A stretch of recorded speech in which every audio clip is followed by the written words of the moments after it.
So tonight is the big night, the final in a series of three presidential debates, and I'm sure it will be equally as entertaining as the past two. Hopefully Trump will do his homework and come out there with some facts and figures and really indict Hillary in front of the American people. Because what's needed right now is to really go out there and read a formal indictment for all of her crimes and all of the things that she's done wrong that disqualify her from being president. Now, I want to talk about Donald Trump's claims this week of the election being fixed.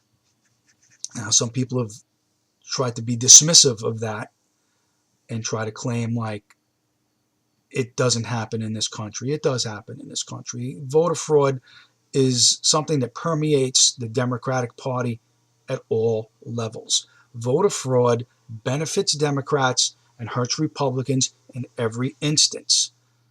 If it wasn't for the Democrat Party, there'd be no voter fraud. I hope that some of you watched that video that came out yesterday, Project Veritas released, where they have got people on video, higher ups within the Democrat Party, acknowledging and detailing how they commit voter fraud, how they register Hispanics who are not eligible to vote, how they bust people across state lines to vote more than once, and they steal votes from people who they determine are not going to vote by pretending to be pollsters. These are all highly illegal, and it's something that's been going on since the 1950s. And again, it benefits the Democrats. It doesn't benefit the Republicans. This is the reason why Democrats fight so hard against voter ID laws. It's not because they're discriminatory against African Americans or anybody else. It's because it will eliminate their ability to commit voter fraud. I don't want to hear it that there are people in this country who can't get their hands on an ID. That's bullshit. We live in a computer age. Okay, anybody in this country can identify themselves. Anybody in this country can get their hands on an ID. So don't tell me that it's discriminatory for us to expect people to show ID when they go and vote. You have to show ID in all walks of life in this world. You can't get onto an airplane without showing ID. In most cases, you can't even go into a building and get past building security without showing an ID. This election is also being fixed by the media. It's not all voter fraud. It's also media suppression of facts and feeding us a steady supply of bullshit. For the past couple of weeks, all the media has wanted to talk about is Donald Trump's sexual improprieties and women who have come forward and said this, that, and the other thing. I got to be honest with you, and maybe I come off sounding like a sexist, but I don't give a shit who Donald Trump groped or said this or that to, because really, in my opinion, in the grand scheme of things, it's just not important, and it doesn't really sway me in my belief that he's the best person to be president. What does sway me is that this is a dirty tactic that the Democrats are using, that Hillary is using, that the media is perpetuating, and it seems to be the only thing they want to talk about for the past couple of weeks. How about donating some of that time, some of your precious news and airtime, to talking about the WikiLeaks that came out this week and discussing what's in them? And again, I don't care how they were acquired. I don't care that it's hacked material. I don't even care if it's the Russians that did the hacking. What's important is what's in those emails. And they detail criminality at the highest levels of the Clinton campaign. It's proof positive that she's running their campaign like the Clinton Mafia. They should never be allowed back in the White House. How about talking about stuff like pay for play, quid pro quo? How about talking about Benghazi and how Clinton failed completely, not only the people at the American embassy who died, but also allowing Libya to become a failed state on her watch? How about talking about the email scandal and Hillary Clinton's deleting and bleaching of 33,000 emails after being subpoenaed by the U.S. Congress to produce that email server.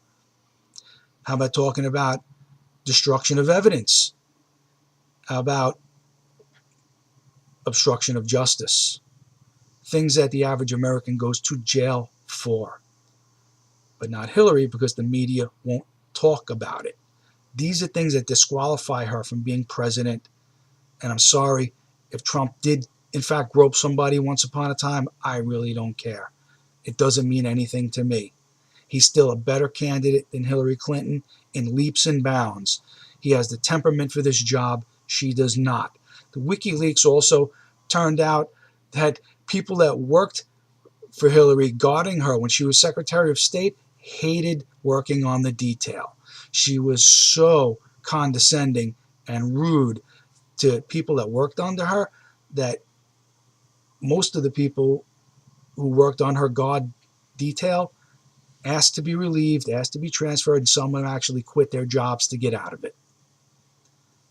It's pretty well known that just about anybody that has worked for the Clintons in any capacity, people that worked at the White House when Bill Clinton was in office, they hated the Clintons, hated working for them, especially hated Hillary. She has a well-known reputation for being mean, rude, and extremely condescending to people. You want to put her in the White House? Kidding me?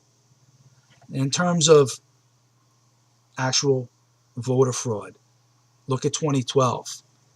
There were a lot of occurrences of voter fraud, and I think that voter fraud is what put Obama back in the White House, because the polls had Mitt Romney leading, and they were predicting a slam dunk for him. But there were quite a few occurrences of voter fraud, and I'm going to read off a few of them to you, just a few to mention.